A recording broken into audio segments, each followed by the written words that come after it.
नमस्कार। आज 9 सितंबर 2025 है और आज हम कुछ बेहद ज़रूरी और दिलचस्प विषयों पर गहराई से बात करने वाले हैं। बिल्कुल। हमारे पास शासन, विदेश नीति, सामाजिक मुद्दे, विज्ञान और यहाँ तक कि संस्कृति से जुड़े कुछ अहम स्रोत हैं। हाँ, और कोशिश यही रहेगी कि इनमें से जो सबसे महत्वपूर्ण जानकारी है और उसके मायने क्या हैं, वो सब सामने रखे जाएं, खासकर उन लोगों के लिए जो समसामयिक मामलों में दिलचस्पी रखते हैं या सिविल सेवा जैसी परीक्षाओं की तैयारी कर रहे हैं। हाँ, क्योंकि ये सारे विषय कहीं न कहीं सिलेबस से जुड़ते हैं। तो आज कहाँ से शुरू करें? एक तो बिहार में वोटर लिस्ट और आधार का मामला है, सुप्रीम कोर्ट का निर्देश आया है।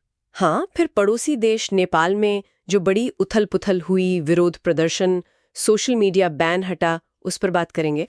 और उसके बाद भारत की जनजातीय भाषाओं को बचाने के लिए एक नई एआई तकनीक आदिवाणी, ये काफी दिलचस्प लग रहा है। बिल्कुल। फिर विज्ञान में चलेंगे। वयस्क मस्तिष्क में नई कोशिकाएं बनने की जो पुरानी बहस है, वो फिर से गरमाई हुई है। अच्छा, और भारत में घर के कामों में लैंगिक असमानता, उसके आंकड़े और सरकारी नीतियों में जो विरोधाभास दिखता है, उसे भी समझेंगे। और आखिर में भारत के दो अहम पड़ोसी ईरान और चीन, उनके साथ रिश्तों की क्या स्थिति है, सीमा विवाद और भविष्य की क्या संभावनाएं हैं, इस पर भी नजर डालेंगे। चलिए तो फिर शुरू करते हैं इस जानकारी के पिटारे को खोलना। पहला मुद्दा उठाते हैं जो सीधे शासन और चुनाव प्रक्रिया मतलब जीएस पेपर 2 से जुड़ा है, सुप्रीम कोर्ट का बिहार वाला मामला। हाँ, तो हुआ ये कि सुप्रीम कोर्ट ने बिहार में जो मतदाता सूची का विशेष गहन पुनरीक्षण चल रहा है, जिसे एसआईआर कहते हैं, स्पेशल इंटेंसिव रिवीजन। हाँ, उसमें आधार कार्ड को पहचान के 12वें दस्तावेज के तौर पर इस्तेमाल करने का निर्देश दिया है। ये अचानक इतना अहम क्यों हो गया? मतलब आधार तो वैसे ही पहचान पत्र है ही। अहम इसलिए हुआ क्योंकि जमीनी स्तर पर मतलब जो बूथ लेवल ऑफिसर्स होते हैं, बीएलओज, उनकी तरफ से शिकायतें आ रही थी कि वो आधार को पहचान के लिए स्वीकार नहीं कर रहे। ओहो, तो इससे तो कई लोग वोट देने से रह सकते थे। बिल्कुल, यही डर था। तो जस्टिस सूर्यकांत और जस्टिस जॉयमाल्या बागची की बेंच ने साफ कहा कि भाई पहचान के लिए आधार चलेगा। हाँ, ये जरूर साफ किया कि आधार नागरिकता का सबूत नहीं है। अच्छा, ये नागरिकता वाला पैच जरूरी है? हाँ, और चुनाव आयोग को भी तुरंत निर्देश दिया गया कि वो सभी इलेक्टोरल रजिस्ट्रेशन ऑफिसर्स यानी ईआरओज और बीएलओज को ये बात साफ-साफ बता दे। और ये बिहार का एसआईआर भी काफी खास है, शायद 2003 के बाद पहली बार हो रहा है। हाँ, 2003 के बाद ये पहला एसआईआर है। पिछला वाला तो 8 महीने चला था, ये सिर्फ 3 महीने में हो रहा है। और इस बार एक और बात है, मौजूदा वोटरों से भी नागरिकता का सबूत मांगा जा रहा है, जो 2003 में नहीं था। बाप रे! और कितने वोटर प्रभावित हुए हैं इससे? बिहार के करीब 7.89 करोड़ वोटर। पैमाना बहुत बड़ा है।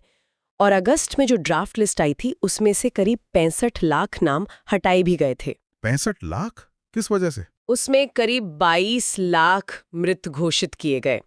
36 लाख ऐसे थे जो स्थायी रूप से कहीं और चले गए या मिले ही नहीं, और 7 लाख डुप्लीकेट एंट्री थी। लेकिन चिंता की बात यह थी कि नाम जुड़वाने के आवेदन बहुत कम आए थे, जबकि हटवाने के ज्यादा। हाँ, 1 सितंबर तक सिर्फ 33,000 लोगों ने नाम जुड़वाने के लिए अप्लाई किया था, जबकि 2 लाख से ज्यादा ने नाम हटाने या सुधारने के अनुरोध किए थे। तो कोर्ट में याचिका किसने डाली थी? याचिकाकर्ताओं में एडीआर, पीयूसीएल, आरजेडी सांसद मनोज झा, योगेंद्र यादव, टीएमसी सांसद महुआ मोइत्रा जैसे कई जाने माने लोग और संगठन शामिल थे। और उनकी मुख्य दलील क्या थी? उनकी तरफ से कपिल सिब्बल जी ने कहा कि बीएलओज जानबूझकर आधार स्वीकार नहीं कर रहे, जो कोर्ट के पिछले आदेशों की अवमानना है।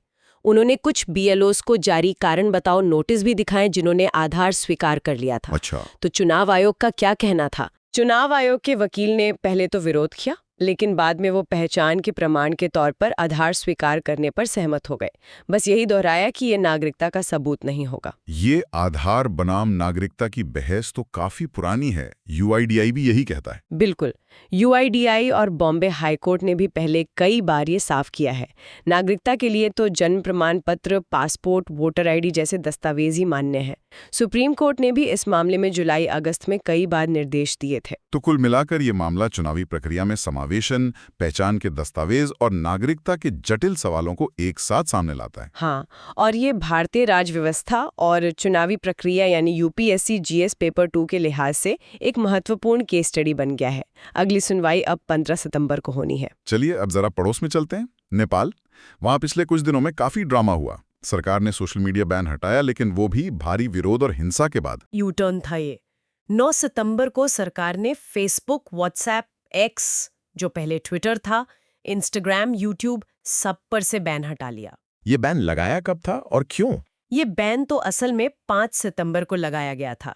सरकार ने 2023 में कुछ सोशल मीडिया नियम लागू किए थे। अच्छा, वो वाले नियम जिनमें कंपनियों को नेपाल में रजिस्टर करना, अपना ऑफिस खोलना, शिकायत अधिकारी रखना वगैरह था। हाँ, वही। ज्यादातर कंपनियों ने डेडलाइन तक ये नहीं किया था। सिर्फ टिकटॉक समेत 5 प्लेटफॉर्म्स ने ही रजिस्टर किया था, तो सरकार ने बाकी 26 को ब्लॉक कर दिया।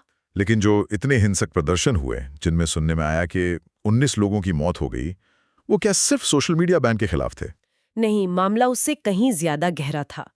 जैसा वहां के एक बुद्धिजीवी यादव देवकोटा ने भी कहा, ये असल में जी जैन का गुस्सा था। व्यवस्था में फैले भ्रष्टाचार, क्रोनी कैपिटलिज्म और जिसे वो निकालने वाली राजनीति, एक्सट्रैक्टिव पॉलिटिक्स कह रहे हैं, उसके खिलाफ। नेताओं के बच्चों की लाइफस्टाइल पर भी सवाल उठ रहे थे शायद। बिल्कुल, बैन लगने से पहले टिकटॉक पर #NipoKid, #NoBabies, #PoliticiansNipoBabyNepal जैसे हैशटैग बहुत चल रहे थे।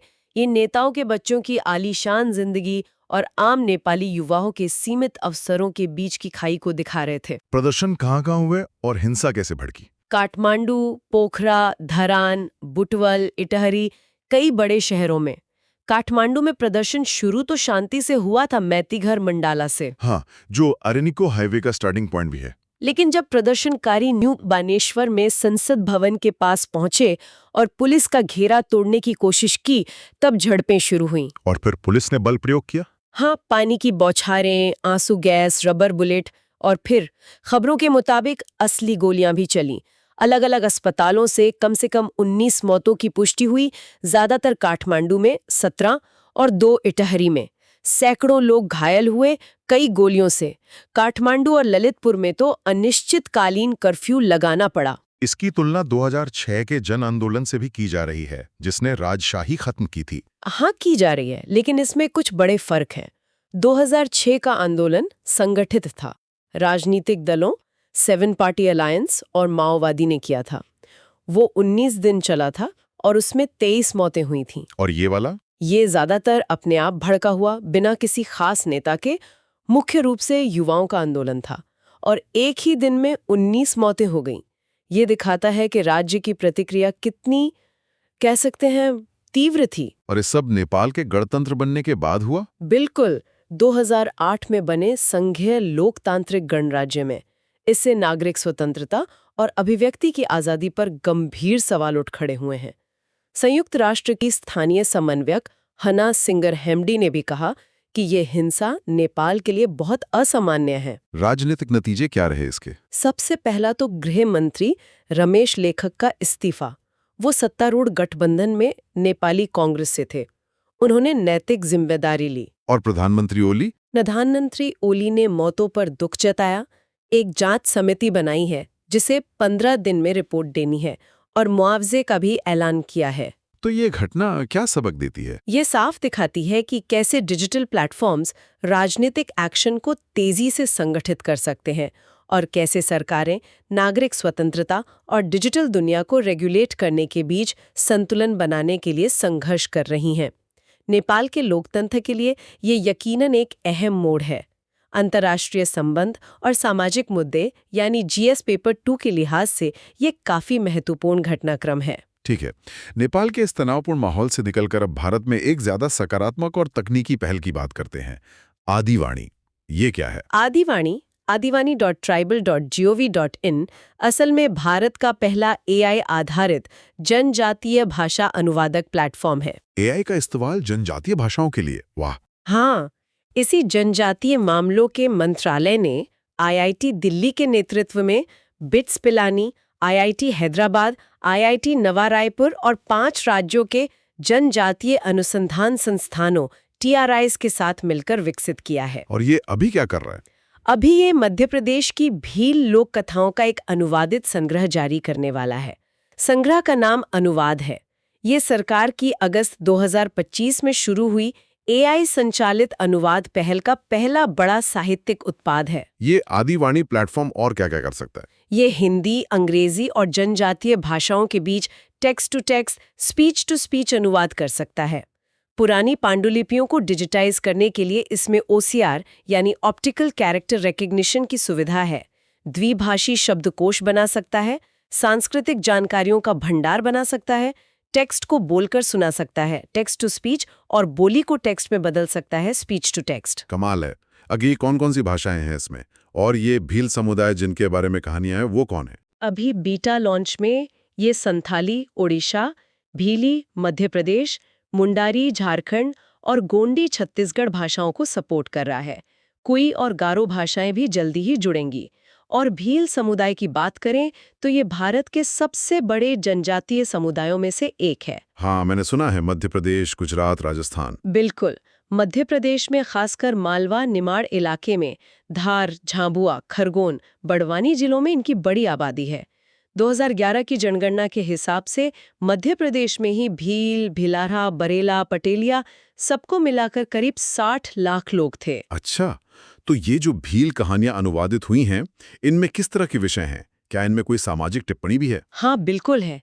कहानियों में अंतरजातीय प्रेम, जातिगत भेदभाव, गुरु पूजा, थिएटर का उत्सव जैसे कई विषय हैं।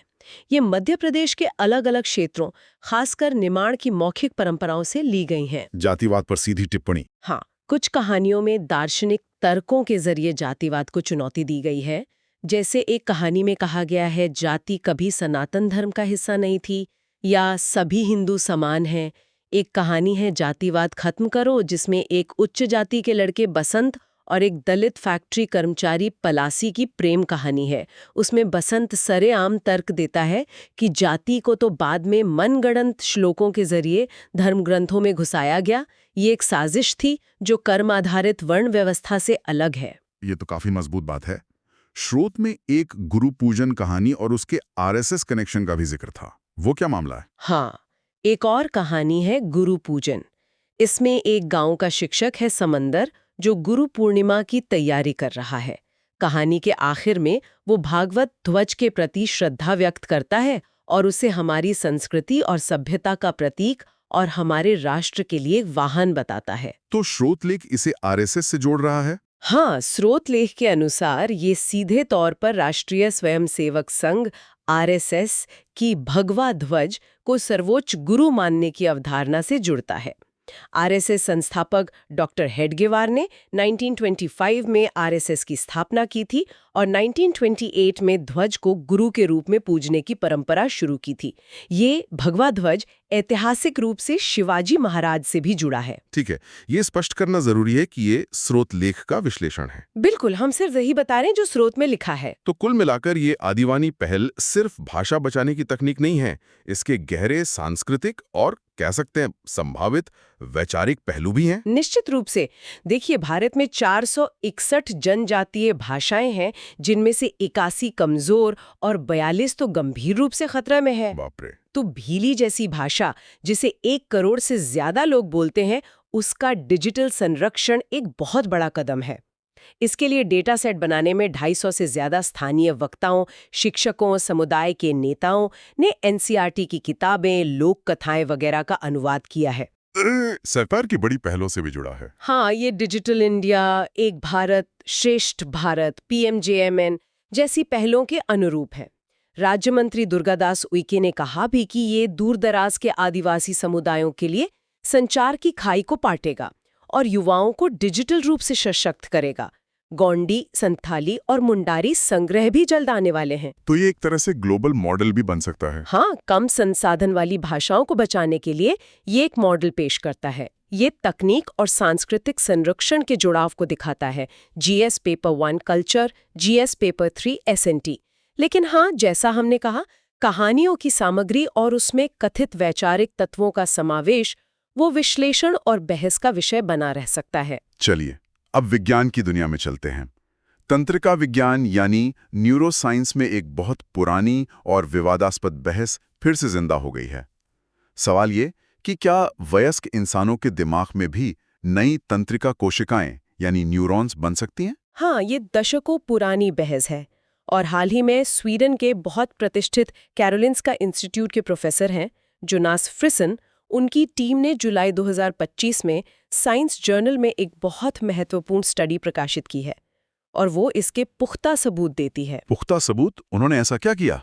उन्होंने दिमाग का जो हिस्सा याददाश्त के लिए सबसे ज़रूरी है, हिप्पोकैम्पस, उसका अध्ययन किया, और वो भी अलग अलग उम्र के लोगों के पोस्टमार्टम टिश्यूज़ पर, बचपन से लेकर 78 साल तक के व्यक्तियों के। 78 साल तक? और तकनीकी इस्तेमाल की? उन्होंने एक बहुत ही एडवांस तकनीक इस्तेमाल की, सिंगल न्यूक्लियाई आरएनए सीक्वेंसिंग, जिसे संक्षेप में SNRNA-seq कहते हैं, और साथ में मशीन लर्निंग का भी इस्तेमाल किया। इससे उन्होंने 4 लाख से ज़्यादा न्यूरॉन्स का विश्लेषण किया। और क्या मिला उसमें? उन्हें न्यूरॉन बनने के सभी 3 चरण मिले, neural stem cell, neural progenitor और न्यूरोब्लास्ट, यानी बिल्कुल नए युवा न्यूरॉन्स, और ये सब बुजुर्ग व्यक्तियों में भी मिले। ये तो बड़ी बात है, क्योंकि ये बहस तो शायद 1998 से चल रही है। बिल्कुल, आधुनिक बहस 1998 में ही शुरू हुई थी, जब स्वीडन के पीटर एरिक्सन ने अमेरिका के फ्रेड गेज के साथ मिलकर नेचर मेडिसिन में एक स्टडी छापी थी। उन्होंने BRDU नाम की दवा का इस्तेमाल किया था। हाँ, जो कोशिका विभाजन के वक्त DNA में जुड़ जाती है। सही। उन्होंने कैंसर मरीजों, जिन्हें ये दवा दी गई थी, के ब्रेन टिश्यू में वयस्क हिप्पोकैम्पस के डेंटेड गायरस में नए न्यूरॉन्स पाए थे। ये उस पुरानी धारणा के खिलाफ था कि वयस्क दिमाग बदलता नहीं है। लेकिन फिर 2018-20 के बीच कुछ स्टडीज आईं जिन्होंने कहा कि ऐसा नहीं होता या बहुत कम होता है। हाँ, मार्च 2018 में California University San Francisco USCSF की एक टीम ने नेचर में छापा कि वयस्क मानव न्यूरोजेनेसिस बेहद दुर्लभ है या होता ही नहीं है, और ये जीवन के पहले साल के बाद तेजी से घट जाता है। लेकिन फिर इसका खंडन भी हुआ था। हाँ, तुरंत ही कोलंबिया यूनिवर्सिटी की मौरा बोल्ड्रीनी और उनके साथियों ने इसका खंडन किया। उन्होंने 14 से 79 साल के स्वस्थ इंसानों में हजारों अपरिपक्व न्यूरॉन्स पाए और कहा कि उनकी टिश्यू प्रोसेसिंग और गिनती के तरीके बेहतर थे। तो ये जो नई कैरोलिंस्का वाली स्टडी है, ये तकनीकी रूप से कैसे अलग और बेहतर है? ये पारंपरिक एंटीबॉडी आधारित तरीकों से अलग है। वो तरीके एक साथ बस कुछ ही मार्कर देख सकते हैं, लेकिन SNRNA-seq एक साथ सैकड़ों जीन अभिव्यक्ति मार्करों का विश्लेषण कर सकती है। शोधकर्ताओं ने कहा कि वो एंटीबॉडी लेबलिंग की सीमाओं से बचना चाहते थे। और मशीन लर्निंग का क्या रोल था? उन्होंने मशीन लर्निंग एल्गोरिथम को 5 साल से कम उम्र के बच्चों, जिनमें न्यूरोजेनेसिस अच्छी तरह होता है, के नमूनों पर ट्रेन किया, ताकि वो न्यूरल प्रोजेनिटर के आणविक हस्ताक्षर को पहचान सकें।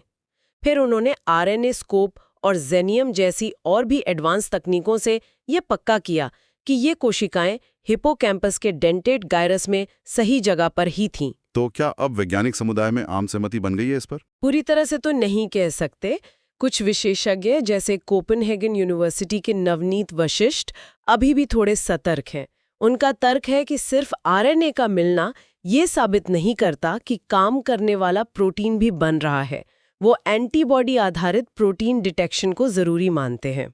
और लेकिन भारत के वैज्ञानिक क्या कह रहे हैं? भारत के कई वैज्ञानिकों ने, जैसे CSIR ICB कोलकाता के प्रेम त्रिपाठी और NCBS बेंगलुरु की हिया घोष, इस स्टडी की काफ़ी तारीफ की है, खासकर इसलिए कि इसमें इतनी बड़ी आयु सीमा को शामिल किया गया है और ट्रांसक्रिप्टोमिक्स और स्थानीकरण दोनों का इस्तेमाल हुआ है। स्टडी में यह भी पाया गया कि अलग-अलग लोगों में न्यूरोजेनेसिस का स्तर काफी अलग था। इसका क्या कारण हो सकता है? हाँ, कुछ वयस्कों में काफी प्रोजेनिटर कोशिकाएं थीं, जबकि कुछ में लगभग नहीं के बराबर। शोधकर्ताओं का मानना है कि ये तकनीकी वजहों जैसे सैंपल प्रोसेसिंग में फर्क और जैविक वजहों जैसे आनुवंशिक विविधता, जीवन शैली, पर्यावरण का असर दोनों के कारण हो सकता है। जीवन शैली का असर मतलब? हाँ, जैसे हिया घोष ने बताया कि शारीरिक गतिविधि न्यूरल प्रोजेनिटर सेल्स का बनना बढ़ाती है, जबकि पुराना तनाव या सामाजिक अलगाव न्यूरोजेनेसिस को कम करता है। तो भविष्य की स्टडीज में इन चीजों को भी ध्यान में रखना होगा। इस पूरी रिसर्च का व्यावहारिक और क्लिनिकल महत्व क्या है? देखिए, अगर वयस्क दिमाग में नए न्यूरॉन्स बनते हैं तो ये हिप्पोकैम्पस के काम करने के तरीके, खासकर याददाश्त बनाने जैसे मिलती जुलती चीजों में फर्क करना के लिए बहुत जरूरी हो सकता है। और बीमारियों के इलाज में? क्लिनिकली अगर हम न्यूरोजेनेसिस को बढ़ाने का कोई तरीका ढूंढ पाएं तो ये डिमेंशिया या दूसरी संज्ञानात्मक कमियों के लिए नई थेरेपी का रास्ता खोल सकता है। जैसा वशिष्ठ ने कहा, ये लोगों को स्मृति और सोचने की क्षमता का कुछ स्तर वापस दे सकता है। लेकिन हाँ, उपचार अभी भी बहुत दूर है। पहले तो इस क्षेत्र में स्टैंडर्डाइज्ड तरीकों पर आम सहमति बनाने की जरूरत है। तो ये बहस अभी जारी रहेगी। ये विज्ञान की प्रगति को ही दिखाता है। बिल्कुल, ये दिखाता है कि हम कैसे जटिल जैविक प्रक्रियाओं को समझने की कोशिश कर रहे हैं। ये विज्ञान और प्रौद्योगिकी जीएस पेपर 3 का एक बेहतरीन उदाहरण है। ठीक है, विज्ञान की इस उम्मीद भरी खबर के बाद अब एक जरा गंभीर सामाजिक और राजनीतिक विश्लेषण की ओर बढ़ते हैं। भारत में घरेलू क्षेत्र में महिलाओं की भूमिका और स्थिति। हाल ही में आरएसएस प्रमुख मोहन भागवत के एक बयान ने इस पर फिर से बहस छेड़ दी है। हाँ, 28 अगस्त 2025 को उन्होंने नई दिल्ली में आरएसएस के 100 साल के उत्सव में परिवारों से आग्रह किया कि सभ्यता के अस्तित्व को सुनिश्चित करने के लिए कम से कम 3 बच्चे पैदा करें। उन्होंने 2.1 की प्रजनन दर का मतलब प्रति परिवार 3 बच्चे बताया था। हाँ, क्योंकि आप 0.1 बच्चा पैदा नहीं कर सकते। स्रोत लेख का विश्लेषण कहता है कि ये बयान महिलाओं को स्वायत्त व्यक्तियों के बजाय प्रजनन मशीन के रूप में देखने के संगठन के दृष्टिकोण को दर्शाता है। लेकिन जब इस बयान को जमीनी हकीकत के साथ देखते हैं तो एक विरोधाभास नजर आता है। बिल्कुल, एक भयावह विरोधाभास। जमीनी हकीकत क्या है? राष्ट्रीय अपराध रिकॉर्ड ब्यूरो यानी एनसीआरबी के आंकड़े देखिए। क्या कहते हैं वो आंकड़े? 2017 से 2022 तक भारत में हर साल औसतन 7,000 दहेज हत्याएं हुईं। 7,000 हर साल? हाँ, इसका मतलब है कि हर दिन लगभग 19 महिलाओं की दहेज से जुड़े उत्पीड़न के कारण मौत हो जाती है। इन 6 सालों में कुल 35,000 महिलाओं की मौत हुई। स्रोत लेख इसे बहुत मार्मिक ढंग से कहता है कि न सिर्फ उनका सिंदूर मिटा दिया गया, बल्कि उनका जीवन समाप्त कर दिया गया। ये तो दिल दहलाने वाले आंकड़े हैं। क्या ये हिंसा कुछ खास इलाकों में ज्यादा है? हाँ, 80% दहेज हत्या के मामले पश्चिम बंगाल, ओडिशा, बिहार, झारखंड, उत्तर प्रदेश, राजस्थान, हरियाणा और मध्य प्रदेश से हैं। ये अक्सर वो राज्य हैं जहां साक्षरता दर कम है और आर्थिक पिछड़ापन है। ये लैंगिक हिंसा और क्षेत्रीय विकास की असमानताओं के बीच के संबंध को दिखाता है। और शहरों का क्या हाल है? हाँ, शहर भी इससे अछूते नहीं हैं। 19 शहरों के विश्लेषण में पाया गया कि अकेले दिल्ली में 30% शहरी दहेज हत्याएं हुईं। उसके बाद कानपुर, बेंगलोर, लखनऊ और पटना का नंबर था। और राष्ट्रीय परिवार स्वास्थ्य सर्वेक्षण 5 NFHS 5 2019-21 बताता है कि सर्वे में शामिल 30% महिलाओं ने अपने पार्टनर द्वारा हिंसा का अनुभव किया, लेकिन सिर्फ 14% ने पुलिस में शिकायत की। सिर्फ 14%? और घरेलू हिंसा के दूसरे रूप? NFHS 5 के मुताबिक 32% विवाहित महिलाएं 18 से 49 आयु वर्ग ने शारीरिक, यौन या भावनात्मक पति पत्नी की हिंसा का अनुभव किया। और इसके साथ जुड़ा है अवैतनिक घरेलू काम का भारी बोझ। उस पर क्या डेटा है? हाँ, सांख्यिकी और कार्यक्रम कार्यान्वयन मंत्रालय का टाइम यूज सर्वे 2024 इस पर काफी रोशनी डालता है। 15 से 59 आयु वर्ग की महिलाएं अवैतनिक घरेलू सेवाओं जैसे खाना बनाना, सफाई पर रोज औसतन 289 मिनट यानी करीब 4.8 घंटे खर्च करती हैं। और पुरुष? पुरुष सिर्फ 88 मिनट यानी 1.5 घंटा। ये 228% का भारी लैंगिक अंतर है। 228%? असल में 93% महिलाएं रोज औसतन 7 घंटे अवैतनिक घरेलू काम करती हैं, जबकि 70% पुरुष कोई घरेलू काम नहीं करते। 7 घंटे? और देखभाल वाले कामों का क्या? बच्चों, बुजुर्गों की देखभाल? उसमें भी महिलाएं रोज 137 मिनट खर्च करती हैं, जबकि पुरुष 75 मिनट। 41% महिलाएं रोज 2.5 घंटे अवैतनिक देखभाल करती हैं, जबकि 79% पुरुष कोई अवैतनिक देखभाल नहीं करते। कुल मिलाकर देखें तो पुरुष रोज सिर्फ 26 मिनट का घरेलू काम और 16 मिनट से भी कम अवैतनिक देखभाल करते हैं। इतना भारी अवैतनिक श्रम का योगदान, लेकिन फिर भी रोजगार में महिलाओं की भागीदारी कम है? बिल्कुल, रोजगार और संबंधित गतिविधियों में महिलाओं का प्रतिनिधित्व सिर्फ 25% है। वो औसतन 5 घंटे रोज काम करती हैं, जबकि पुरुषों का 75% है। वो 8 घंटे रोज काम करते हैं। ये साफ दिखाता है कि कैसे घर का अवैतनिक काम महिलाओं की आर्थिक भागीदारी में बाधा बनता है। सरकार की इस पर क्या प्रतिक्रिया रही है? क्या इन मुद्दों को गंभीरता से लिया जा रहा है? विडंबना देखिए, प्रेस सूचना ब्यूरो पीआईबी ने 25 फरवरी 2025 को टाइम न्यूज सर्वे के नतीजों को बड़े सकारात्मक ढंग से पेश किया।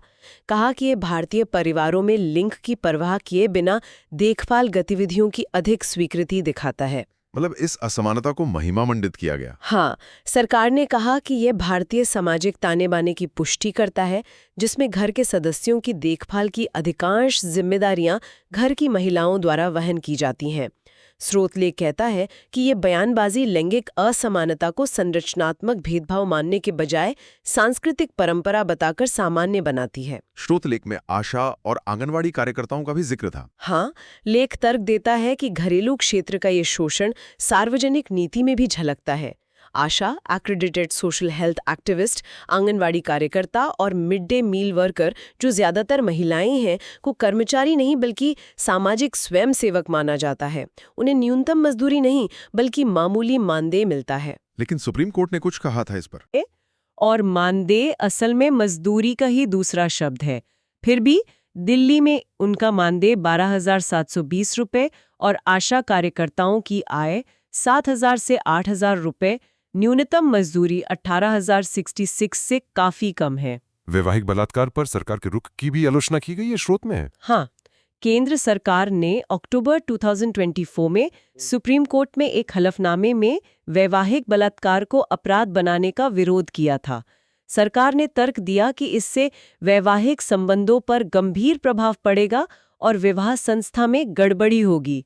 इसे विवाह संस्था के खिलाफ और भारतीय संस्कृति के खिलाफ बताया गया। मतलब महिलाओं की शारीरिक स्वायत्तता से ज्यादा विवाह संस्था को बचाने पर जोर। स्रोतलेख का यही विश्लेषण है कि ये रुख महिलाओं की सहमति के अधिकारों पर पारंपरिक विवाह संरचनाओं को प्राथमिकता देता है। ये जो इतना अवैतनिक काम महिलाएं करती हैं, क्या इसका कोई आर्थिक मूल्य आंका गया है? हाँ, भारतीय स्टेट बैंक के 2023 के एक सर्वे ने गणना की थी कि अगर महिलाओं के इस अवैतनिक काम का मौद्रीकरण किया जाए तो ये भारत की जीडीपी के 7% से ज्यादा होगा, यानी सालाना 22.5 लाख करोड़। 22.5 लाख करोड़? ये तो बहुत बड़ी रकम है। हाँ, लेकिन ये भारी आर्थिक योगदान राष्ट्रीय लेखा प्रणालियों में अदृश्य रहता है। लेख तर्क देता है कि महिलाओं का ये अदृश्य घरेलू और देखभाल कार्य पूरी आर्थिक प्रणाली को सब्सिडी देता है, निर्वाह और मजदूरी की लागत को कम रखकर। न्यूनतम मजदूरी की गणना में महिलाओं के इस अवैतनिक श्रम के मूल्य को शामिल ही नहीं किया जाता। स्रोत लेख इन नीतियों को ऐतिहासिक संदर्भ में कैसे देखता है? लेख वर्तमान लिंग नीतियों को मनुवादी पूर्वजों से जोड़ता है, जिन्होंने B.R. अम्बेडकर के हिंदू सुधार विधेयकों का विरोध किया था, जो महिलाओं को तलाक का अधिकार देते और विवाह के लिए जाति की जरूरत खत्म करते। ये समकालीन हिंदुत्व राजनीति और औपनिवेशिक काल की रूढ़िवादिता के बीच एक वैचारिक निरंतरता का सुझाव देता है। और राजनीतिक दलों पर भी आरोप है। लेख आरएसएस और बीजेपी पर घरेलू हिंसा पर अकथनीय चुप्पी साधने का आरोप लगाता है, जबकि वो सहमति वाले अंतर सामुदायिक संबंधों का लव जिहाद के रूप में जोर शोर से विरोध करते हैं। ये नारी शक्ति और महिला नेतृत्व वाले विकास के दावों और घरेलू क्षेत्र में महिलाओं के प्रति पूरी तरह से प्रतिगामी दृष्टिकोण बनाए रखने के बीच विरोधाभास को उजागर करता है। क्या कोई समाधान भी सुझाए गए हैं लेख में? हाँ, लेख एक 6 सूत्रीय सुधार एजेंडा प्रस्तावित करता है।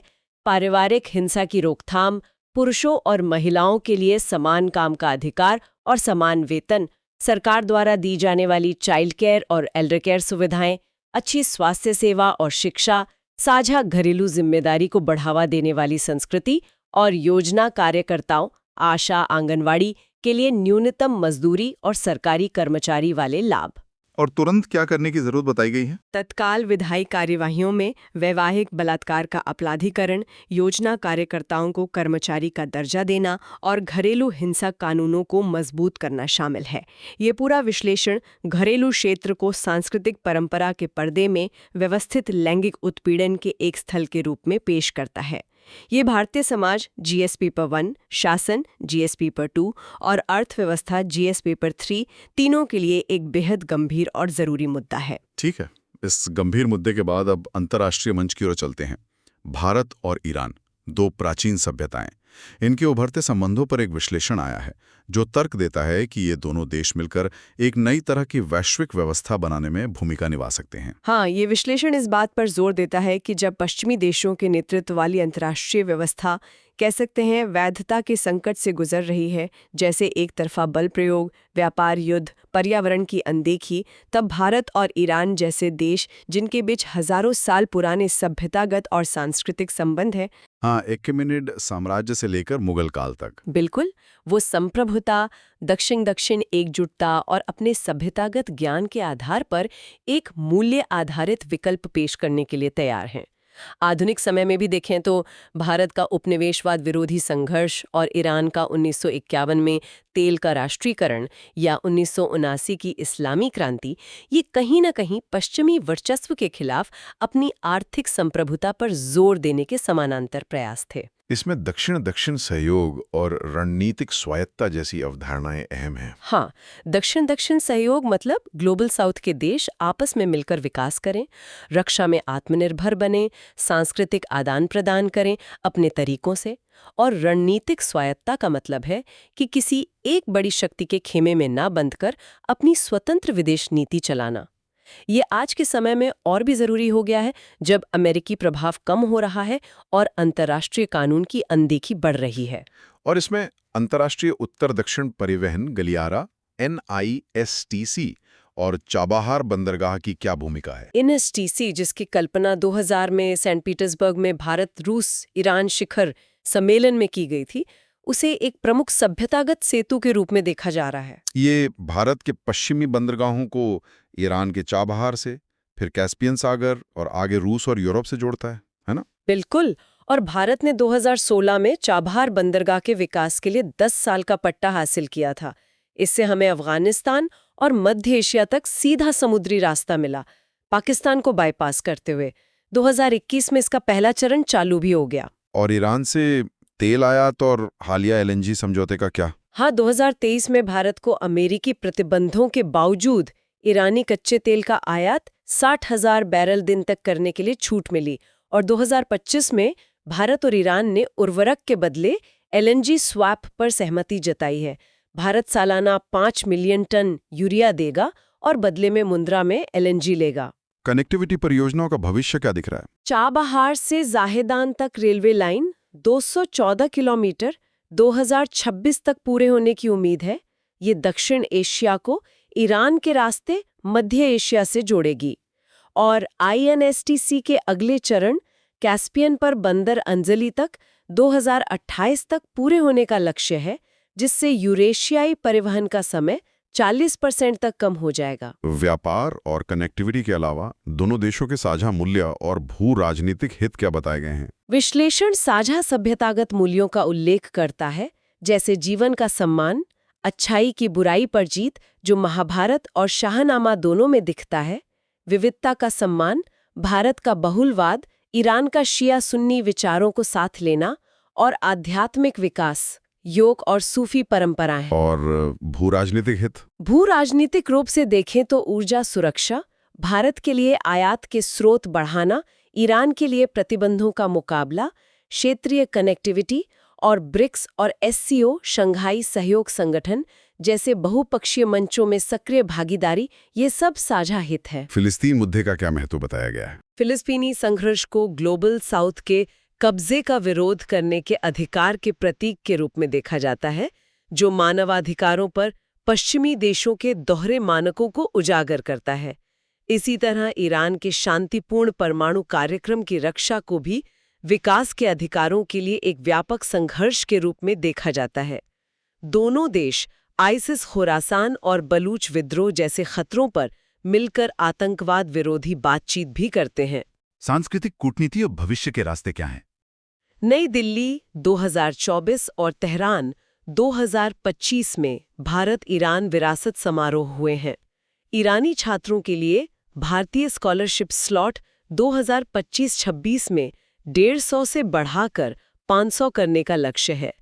भविष्य में दक्षिण वित्तीय संस्थानों जैसे न्यू डेवलपमेंट बैंक को मजबूत करना, अक्षय ऊर्जा में साझेदारी, 1 बिलियन की सौर पवन परियोजनाएं, AI, बायोटेक और जल संरक्षण में संयुक्त रिसर्च और बहुपक्षीय मंचों पर समावेशी शासन को बढ़ावा देना। तो निष्कर्ष ये है कि भारत और ईरान अपने साझा इतिहास और मूल्यों के आधार पर एक ज्यादा न्यायसंगत और टिकाऊ वैश्विक व्यवस्था के बदलाव का नेतृत्व करने के लिए विशिष्ट रूप से स्थित हैं। हाँ, विश्लेषण का यही मुख्य तर्क है। ये अंतर्राष्ट्रीय संबंध GS पेपर 2 का एक महत्वपूर्ण आयाम है। और आखिर में भारत के एक और बहुत महत्वपूर्ण और शायद सबसे जटिल पड़ोसी संबंध चीन के साथ सीमा मुद्दे पर ध्यान केंद्रित करते हैं। दशकों की बातचीत चली, फिर LAC पर तनाव बढ़ा। अब एक विश्लेषण ये तर्क दे रहा है कि एक निश्चित सीमा समझौता, खासकर 2005 के राजनैतिक मापदंडों और दिशा निर्देशों वाले समझौते के आधार पर भारत और चीन का सबसे जरूरी रणनीतिक उद्देश्य बना हुआ है। बिल्कुल, ये सीमा का तय न होना ही बार बार संकट पैदा करता है, आपसी भरोसे को तोड़ता है और दोनों देशों के कीमती संसाधनों को खर्च करवाता है। इतिहास तो काफी जटिल रहा है। हाँ, 1962 का युद्ध, फिर 70 और 80 के दशक में बातचीत। हाँ, 1962 के बाद चीन ने अक्साई चिन पर प्रशासन किया। भारत ने मैकमोहन रेखा के दक्षिण में अरुणाचल पर नियंत्रण रखा। 1979 में विदेश मंत्री अटल बिहारी वाजपेयी बीजिंग गए। रिश्ते सामान्य करने की कोशिशें शुरू हुईं। देंग शाओपिंग ने तब सीमा सौदे की पेशकश भी की थी, लेकिन भारत ने टाल दिया। फिर 1981 से 88 के बीच तकनीकी बातचीत के 5 दौर हुए, लेकिन असफल रहे। वाजपेयी युग और विशेष प्रतिनिधि स्पेशल रिप्रेजेंटेटिव्स तंत्रिक बड़ा मोड़ था, है ना? हाँ, बिल्कुल। 1998 के परमाणु परीक्षणों के बाद थोड़ी रुकावट आई, लेकिन 2003 में जब वाजपेयी जी फिर बीजिंग गए, तब भारत और चीन सीमा वार्ता के लिए विशेष प्रतिनिधि नियुक्त करने पर सहमत हुए। भारत के राष्ट्रीय सुरक्षा सलाहकार ब्रिजेश मिश्रा और चीन के दाई बिंगुओ। और उन्होंने ही 2005 का वो राजनीतिक मापदंड और दिशा निर्देश समझौता तैयार किया। उसके मुख्य बिंदु क्या थे, एक बार फिर से बताएंगे? हाँ, ये सीमा समाधान पर एकमात्र औपचारिक रूप से सहमत दस्तावेज है। इसके खास बिंदु थे। पहला, आपसी दावा अदला बदली, म्यूचुअल क्लेम स्वैप। मोटे तौर पर भारत अक्साई चिन पर चीनी नियंत्रण स्वीकार करे, बदले में चीन अरुणाचल प्रदेश पर भारतीय दावा माने। दूसरा, राजनीतिक परिप्रेक्ष्य, आर्टिकल 2। समाधान सिर्फ तकनीकी या ऐतिहासिक दावों के आधार पर नहीं, बल्कि समग्र द्विपक्षीय संबंधों के राजनीतिक परिप्रेक्ष्य से होगा, यानी रणनीतिक हितों को प्राथमिकता दी जाएगी। तीसरा, प्राकृतिक विशेषताएं, आर्टिकल 6। सीमा सुपरिभाषित और आसानी से पहचानी जाने वाली प्राकृतिक भौगोलिक विशेषताओं का पालन करेगी। चौथा, हितों का संरक्षण, आर्टिकल 4 और 7। एक दूसरे के रणनीतिक और उचित हितों और बसी हुई आबादी का संरक्षण किया जाएगा। इसका मतलब समझा गया कि अक्साई चिन में चीन की रणनीतिक गहराई और अरुणाचल में भारत के आबादी वाले क्षेत्रों का ध्यान रखा जाएगा। ये तो काफी स्पष्ट लगता है। लेकिन फिर इस समझौते के बावजूद प्रगति धीमी क्यों रही और तनाव क्यों बना रहा? 2017 में डोकलाम, 2020 में गलवान। हाँ, प्रगति बहुत धीमी रही। 2007 में ही चीन के विदेश मंत्री ने कह दिया कि बसे हुए क्षेत्र, खासकर तवांग, सीमा दावों को प्रभावित नहीं करेंगे। फिर 2013 में चीनी राजदूत ने एक समाधान ढांचे पर 18 सूत्रीय सहमति की घोषणा की, जिसे बाद में हमारे SR शिवशंकर मेनन ने कहा कि वो तकनीकी रूप से सीमांकन के लिए तैयार था, बस राजनीतिक मंजूरी बाकी थी। लेकिन वो भी नहीं हुआ। और फिर डोकलाम और गलवान ने तो मौजूदा सीमा प्रबंधन प्रोटोकॉल की पूरी विफलता ही दिखा दी। हाल की घटनाक्रम क्या है? क्या कोई उम्मीद की किरण है? पिछले साल सितंबर 2024 में कजान, रूस में शी मोदी शिखर सम्मेलन के बाद SR तंत्र को फिर से जिंदा किया गया और अभी 19 अगस्त 2025 को 24वें SR दौर की बैठक हुई, जिसमें 2005 के राजनीतिक मापदंडों के प्रति प्रतिबद्धता दोहराई गई। और वो विशेषज्ञ समूह वाली बात? हाँ, एक महत्वपूर्ण कदम ये है कि सिक्किम तिब्बत सीमा को अर्ली हार्वेस्ट के रूप में अंतिम रूप देने और नए सीमा प्रबंधन प्रोटोकॉल तैयार करने के लिए एक विशेष विशेषज्ञ समूह शुरू किया गया है। अर्ली हार्वेस्ट मतलब एक ऐसा लक्षित आंशिक समझौता जिसे विश्वास बनाने के लिए जल्दी से लागू किया जा सके। ये सीमा समाधान आखिर इतना जरूरी क्यों है? सबसे पहले तो ये रणनीतिक स्थिरता लाएगा, संघर्ष का खतरा कम करेगा। दूसरा, ये द्विपक्षीय विश्वास बहाल करेगा, जिससे व्यापार, प्रौद्योगिकी जैसे क्षेत्रों में गहरा सहयोग हो सकेगा। तीसरा, ये आर्थिक रूप से भी फायदेमंद होगा।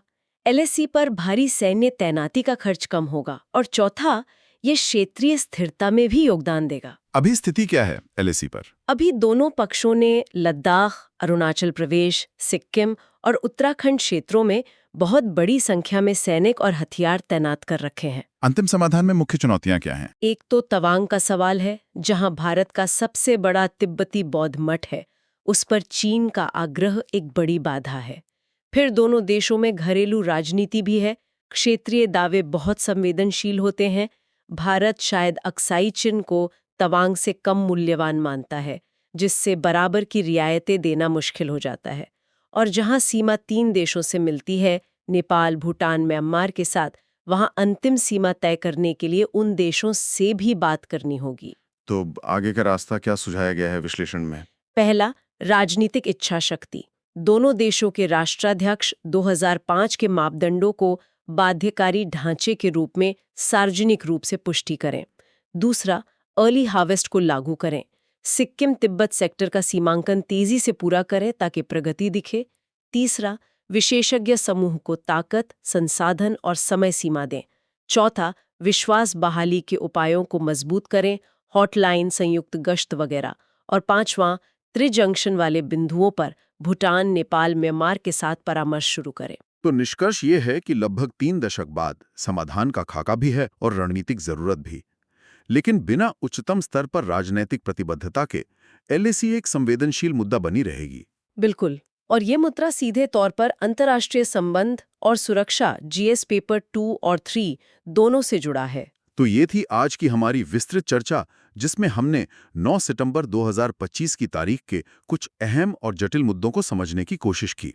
बिहार के चुनावी नियमों से लेकर नेपाल के जनाक्रोश तक, आदिवासियों की भाषा सहेजती एआई से लेकर दिमाग के अंदर न्यूरॉन्स बनने की बहस तक, और घरेलू मोर्चे पर लैंगिक असमानता के कड़वे सच से लेकर वैश्विक मंच पर भारत, ईरान और भारत चीन रिश्तों की पेचीदगियों तक।